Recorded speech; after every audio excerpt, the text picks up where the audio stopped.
Eh, bueno, pues hoy vamos a ver qué son, cómo funcionan los inductores y los capacitores. Mi nombre es Kevin Leonardo Suárez Ochoa. Bueno, iniciamos mirando qué es un capacitor.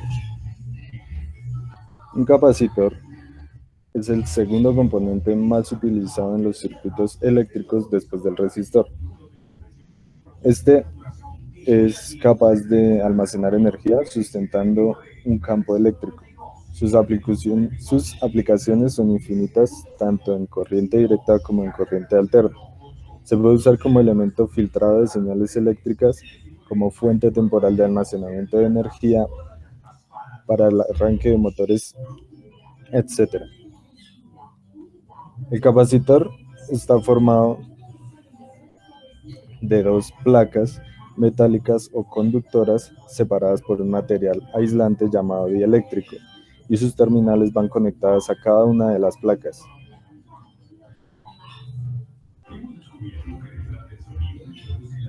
¿Cómo funciona?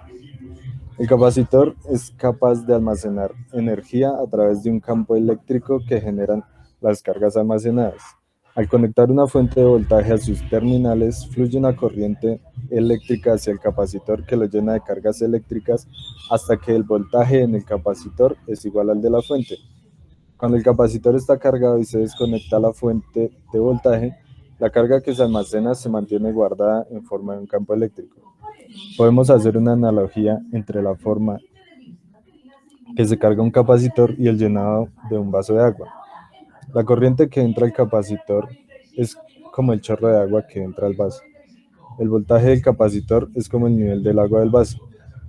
La carga almacenada en el capacitor es como el agua contenida en el vaso. La capacidad del vaso es el valor del capacitor, llamada capacitancia, la cual se mide en farad o faradios. Símbolo de unidad. El farad es una unidad muy grande, por lo cual se manejan sus múltiplos, como por ejemplo el milifarad, que sería 10 a la menos 3, el microfarad, que serían 10 a la menos 6, el nanofarad, que serían 10 a la menos 9, picofarad, que sería 10 a la menos 12. El símbolo que se utiliza en los diagramas esquemáticos eléctricos para representar un capacitor sería un par de placas paralelas que no se tocan. La carga Q que almacena un capacitor es el producto de la capacitancia C por el voltaje que existe entre sus terminales. Todo capacitor trae consigo, aparte de su valor de capacitancia en farad, el valor máximo de voltaje que puede soportar. Al sacar agua de un vaso, el nivel de agua disminuye. En un capacitor, sacar corriente equivale a sacar cargas eléctricas. El voltaje se va reduciendo y si llega a 0 volts, la fuente de voltaje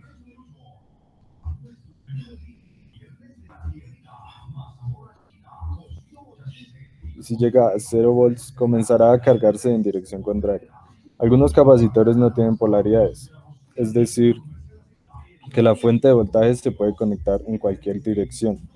Aunque existe un tipo de capacitor llamado electrolítico, que se caracteriza por tener mayor capacidad en menor tamaño. Ese sí tiene polaridad, pero en su exterior se indica con claridad cuál es la terminal negativa. Su símbolo en los esquemas es diferente, ya que resalta la terminal positiva, como podemos observar, para su correcta colocación. Un factor que influye en la cantidad de carga que se puede almacenar en un capacitor es el área de sus placas metálicas. Para aumentar su capacidad suelen enrollarse las placas para utilizar de manera eficiente el espacio. Por otra parte, un inductor, después de la resistencia y el capacitor, es el elemento más utilizado en los circuitos eléctricos. El inductor representa el componente esencial en el diseño de los motores, los transformadores, así como cualquier dispositivo que trabaje a base de un alambre conductor enrollado. ¿Cómo está hecho? Este es un elemento que almacena energía a través de un campo magnético originado por la corriente que atraviesa. Consiste en el enrollamiento de un cable conductor aislado, también llamado bobina, donde el núcleo puede ser hueco o de algún material ferromagnético.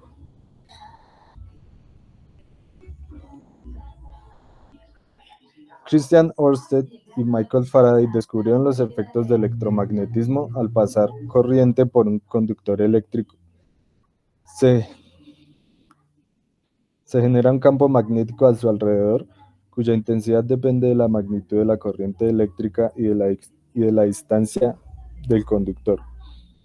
Al enrollar el conductor, el campo magnético de cada espiral se va sumando y al colocar un núcleo ferromagnético, este se aumenta aún más. En el inductor, la energía se almacena en el campo magnético que se forma a su alrededor debido a la corriente que circula en él. Al aumentar la corriente en el conductor del campo magnético aumenta, así como la energía almacenada en el inductor. A diferencia de un capacitor, el inductor al desconectarse no queda cargado, ya que su corriente se hace cero y deja de existir el campo magnético y su energía almacenada. Su símbolo de unidad. El símbolo del inductor en los diagramas esquemáticos eléctricos es como un tipo de alambre enrollado.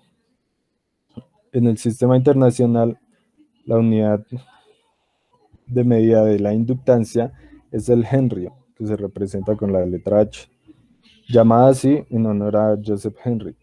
La inductancia, que se representa por la letra L, es la propiedad de un circuito eléctrico para resistir al cambio de corriente y se define como la relación entre el flujo magnético, representado por la letra Φ, y la intensidad de corriente eléctrica, la cual pues representamos con la letra I, que circula por la bobina, y el número de vueltas, que representamos con la letra N, del conductor.